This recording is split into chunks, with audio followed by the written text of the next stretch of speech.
Headlines नंतर breakfast news मध्ये आपलं स्वागत आहे आणि बुलेटिनच्या सुरुवातीलाच बातमी येते बीडमधून। बीडमध्ये गेवराई पाठोपाठ आता रात्रीतूनच नेकनूर या ठिकाणी छत्रपती शिवरायांचा पुतळा उभारण्यात आलाय। नेकनूर शहरातील छत्रपती शिवाजी महाराज चौकामध्ये अज्ञात शिवप्रेमींनी रात्रीमधूनच शिवरायांचा हा अश्वारूढ पुतळा उभारलेला आहे। नेकनूर इथं देखील गेल्या अनेक दिवसांपासून शिवरायांच्या पुतळ्याची मागणी होती, परंतु मध्यरात्री अज्ञात शिवप्रेमींच्या पुढाकाराने हा पुतळा उभारला गेलाय। 2 दिवसांमध्ये 2 ठिकाणी छत्रपती शिवाजी महाराजांच्या पुतळ्याचं अनावरण करण्यात आल्यामुळे जिल्ह्यामध्ये चर्चेचा विषय बनलेला आहे।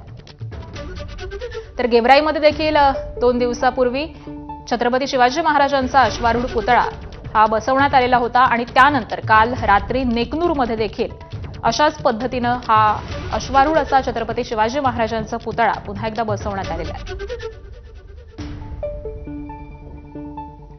तर बीडमधल्या 2 दिवसातल्या 2 ठिकाणच्या या सलग घटना आपण पाहतोय।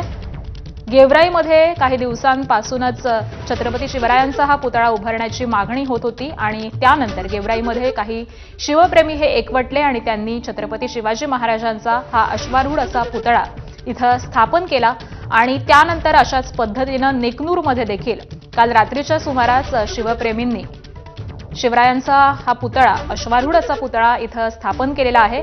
त्यामुळे या जिल्ह्यामध्ये 2 ठिकाणी अशा सारख्या घटना घडलेल्या आहेत। महाराजांच्या पुतळ्याचं अनावरण करण्यात आलेलं आहे आणि त्यामुळे जिल्ह्यामध्ये हा चर्चेचा असा विषय ठरलेला आहे।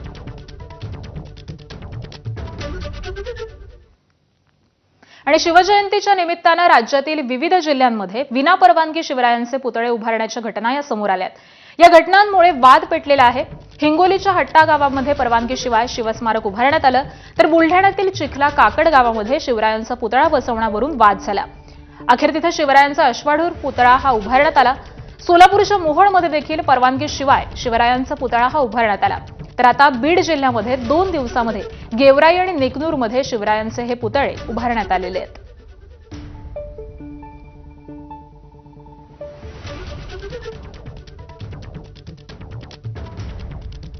तर हिंगोली, सोलापूर, बुलढाणा आणि बीडमध्ये 2 अशा पद्धतीचे हे 5 छत्रपती शिवाजी महाराजांचे पुतळे हे उभारण्यात आलेले आहेत। शिवप्रेमींकडून हे सगळे पुतळे उभारण्यात आले आहेत।